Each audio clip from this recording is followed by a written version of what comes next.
Hello everyone, welcome to another video from Human Resource Management. In this video, we will discuss about training methods. We will discuss about on-the-job training methods. One of the previous video we discussed about training process. We have seen in detail what is training process, what are the 5 stages of training process. If you have missed that video, I am pinning it here. You can check that what are the 5 phases in training the process. We have 5 different phases, that is training need assessment, design, development, implementation and evaluation. So that is why you call it as ADDIE model. ADDIE model. Okay, I have pinned this video here. You can have a check on that what a training process. This video is all about training methods. Specifically, we talk about on-the-job training methods. Let us examine what is on-the-job training method, what are the various methods under on-the-job. Before moving to on-the-job training methods in details, let us examine the two broader classification of training methods. One is on-the-job training method. In on-the-job, employees attend the training while they are at workplace. Off-the-job training method is the second one, where employees attend the training away from the workplace. So these are the two broader classifications. So as just mentioned, on-the-job OJT, on-the-job training method, having a person learn job actually by doing it. So which means they are really at the workplace. When an employee learns a job actually working on site in a real life situation and not in a simulator environment, we call it as on-the-job training method. This is also called as workplace training. So another term for on-the-job training method is on-the-job training is workplace training, where employees or trainees attend the training while they are at workplace. So this is the better meaning of simple meaning of on-the-job training method, on-the-job training. So let us examine various on-the-job training methods in details. So let us examine various on-the-job training methods. One method is coaching. Another similar method is mentoring. Another method is job rotation. We have internship, apprenticeship, understudy. Again, we have job instruction method also. So these are the few major methods of on-job training. Let us examine all these methods one after another. So let us examine various on-the-job training methods. So the first one is coaching. Coaching is a kind of daily training and feedback given to employees by an immediate supervisor. And a trainee or an employee is placed under a supervisor, and he works under him or her, and slowly he learns the thing. That is basically coaching. Coaching is a very specific activity. This employee or trainee is learning some specific skills or ability from the coach or from the supervisor assigned to. So that is basically coaching. So mostly it is a one-on-one kind of activity, that is coaching. In coaching, supervisor explains the things and answer the questions, and she explains to their coachee or their trainee, and so if they have any questions they can answer them, and slowly the coachee or the trainee learns things. Supervisor gives the feedback, also give feedback to the trainee too. So that is basically coaching. Another method is we call it mentoring. Coaching and mentoring has a lot of similarity because both are a kind of small group activity, one-to-one activity. Mentoring is a relationship-oriented process basically. If when you join an organization, you all mostly employees get a mentor to guide them. Basically, a mentor-mentee relationship is a kind of informal relationship. So your focus is may not be too much on work-related matters. The mentoring ensures individual development as well. So your behavior level or personal level development also is focused in mentoring. So you need to understand what are the various difference between coaching and mentoring. So coaching is more of a formal activity. So you are specified to acquire some skills, that is basically of coaching. So mentoring is a bit of an informal activity. Your focus may not be to improve a skill and not a very specific skill, but it's an overall development. Overall individual development is the focus of mentoring. Overall development is the focus of mentoring. And again, coaching is basically a short-time activity. It may not long for last, but mentoring is a kind of a long-time activity. It's a one-to-one guidance is received or given in both ways. So that is mentoring. Again, here performance improvement can be a matter in coaching. Performance improvement is a matter, but here mentoring a performance improvement may not be that serious matter. And coaching is more of a standardized activity, whereas we call it as mentoring is more of a personalized activity, personalized one-to-one element. A one-to-one guidance is given to your mentee, that is more of a more in mentor.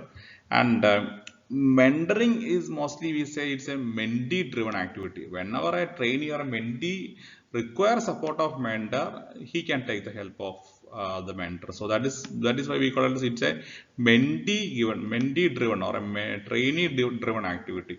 But in case of coaching, it's not that. Coach actually drives. Your supervisor drives the training, overall training process. So coaching is a trainer driven or a coach driven activity, whereas mentoring is a mentee driven. What is the meaning of that? Mentoring is whenever a mentee feels that he or she needs the help of a mentor or a guidance, he can he or she can approach the mentor. So that is the approach in mentoring, and coaching is more of a coach driven activity. So you should understand this basic difference of coaching, mentoring as well. Both it has some similarities. Mostly it is a kind of one-to-one activity. In coaching, in sports and all, we hear a lot of terms related to coach. In cricket, and we are specific bowling coach, batting coach, fielding coach, etc.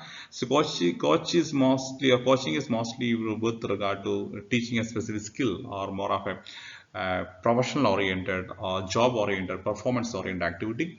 But performance oriented training, but mentoring is not that. Mentoring is more of a personalized element. It's individual development or overall development of employees is one of the focus in mentoring. So understand the key difference of both in mentoring and coaching. Another method is understudy. Understudy is not a very popular method. Just for example, in a film industry, or what happens is that we have film industry. We have a director, that is a very key person for any film. There is something called associate director. Then a person next to director is associate director. There is someone called assistant director too, assistant director. Okay, just like we call it as a designation, assistant professor, associate professor, etc. In a film industry, we have, this is a hierarchy level with regard to a director. Director, next person is associate director and assistant director. Okay. How understudy work?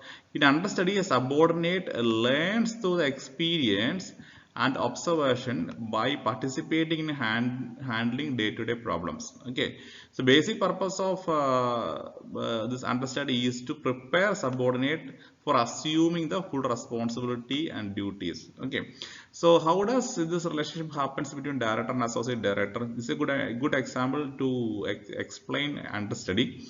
Basically, an associate director learns from, he joins director for every activity, and he works along with the director of the film and learns everything by joining in day-to-day activities of filmmaking.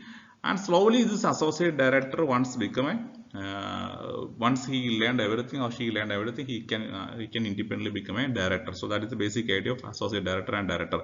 Just for example, if a director is not there in shooting site or shooting site for a day, then associate director will assume the responsibility. So he can assume the responsibility because he knows things, because he is there with the director. He learned everything along with the director. So that is what we call as understudy. In this method, supervisor is training to subordinate as his understudy, like an assistant to a manager or a director in the context of film. So that is basically understudy. Understudy, a manager trains his subordinate in a way that in a fine morning, if even in the absence of this manager, the subordinate can replace him, or the subordinate can assume the responsibility and handle the things without any much of problem. So that is basically understudy. So the context is different. Understand what is understudy. Just keep in mind the example of a film industry. How does director related to associate director, director, etc. Okay. So that is the third method. Fourth method is apprenticeship training. Apprenticeship training. Apprenticeship training, most of the craft works, just for example, plumbing, carpentry, etc., can be learned through apprenticeship program, and it can be we can learn through formal apprenticeship program also. Apprenticeship is formalized method of training curriculum program which we combined classroom education with on-the-job work under close supervision. Just for example, if you are undergoing a apprenticeship training or carpentry or plumbing, there may be a few classroom sessions to explain what are the basic elements. Then you have to undergo apprenticeship or training under the guidance of a supervisor. Okay, under the clause supervision, you may undergo the training. So that is basically apprenticeship all about. So training curriculum is planned in advance, so it can be conducted and careful step-by-step procedure is followed in every day. So after completing apprenticeship training, this person can take a full responsibility of a carpenter or plumber or whatever he learned the thing. So national level we have something called NSDC India, so where we have a lot of option to take apprenticeship training. So you can check this website also. You can know about what is NSDC and their initiatives, what are the various apprenticeship program it be conducted there. So mostly keep in mind apprenticeship is meant for some of the craft works in context. The training methods varies context to context. Apprenticeship training is most suitable for craft work such as plumbing, carpentry, etc. So this is apprenticeship. So let us take yes, this is the website for NSDC, National Skill Development Corporation,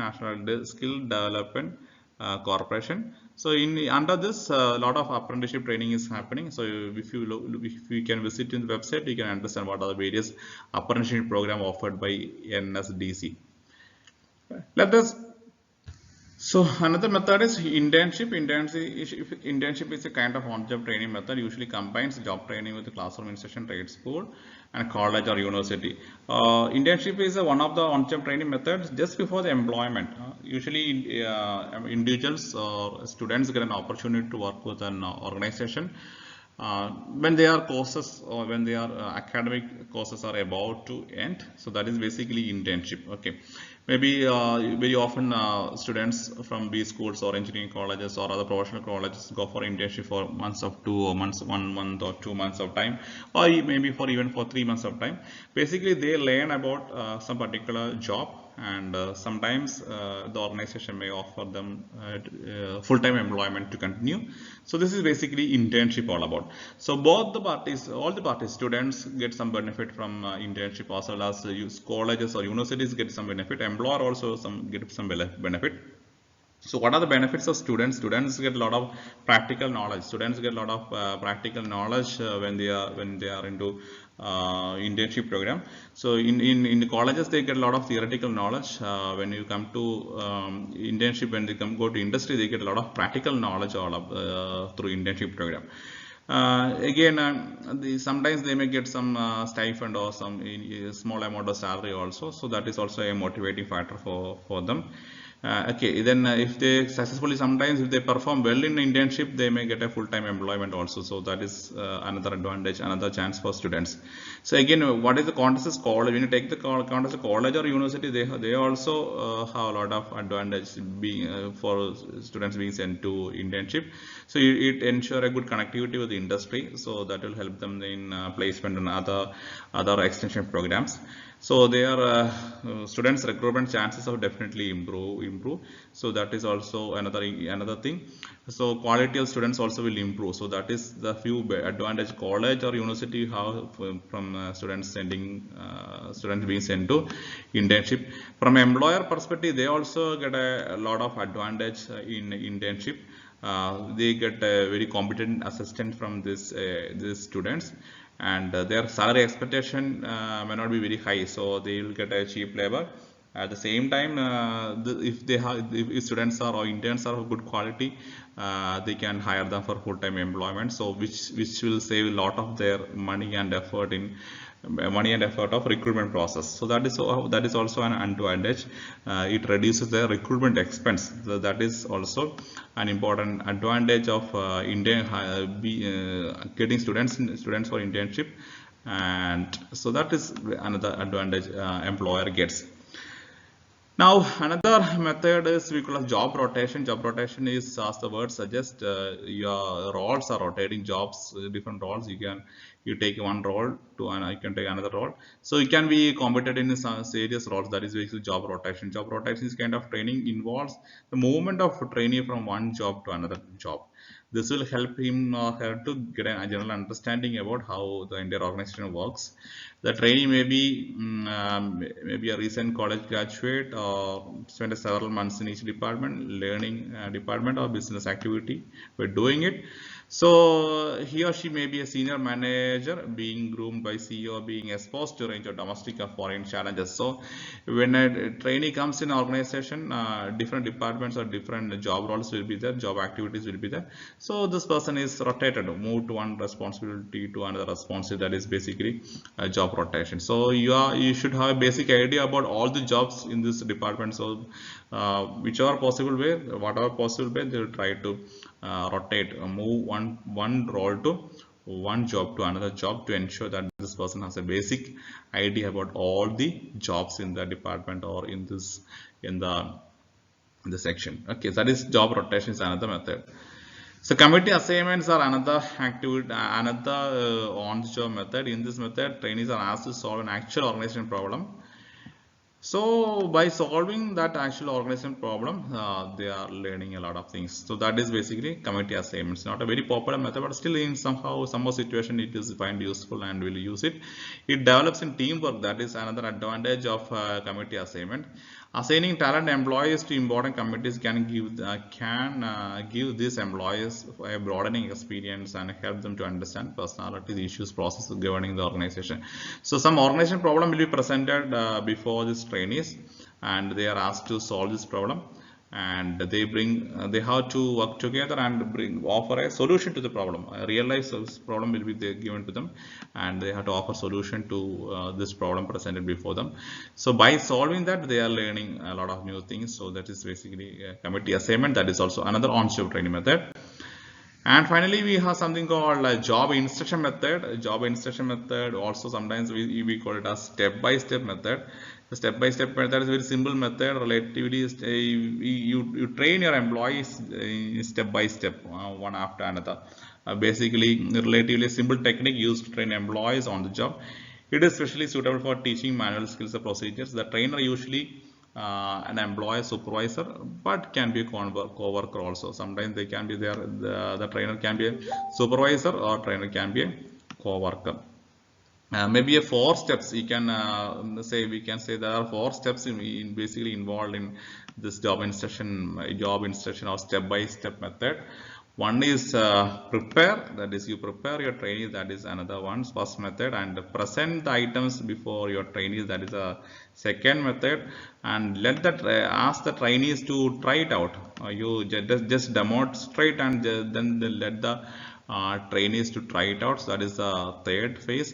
And after that follow up, you give some corrections or suggestion to them, then finally follow up. So what are the feedback and asking them to repeat again. So that is basically the 4 steps in job instruction. You remember that there are 4 phases in job instruction method or step-by-step training method. So these are the various on-the-job training methods. We'll discuss about the off-the-job training methods in another one video. Bye bye.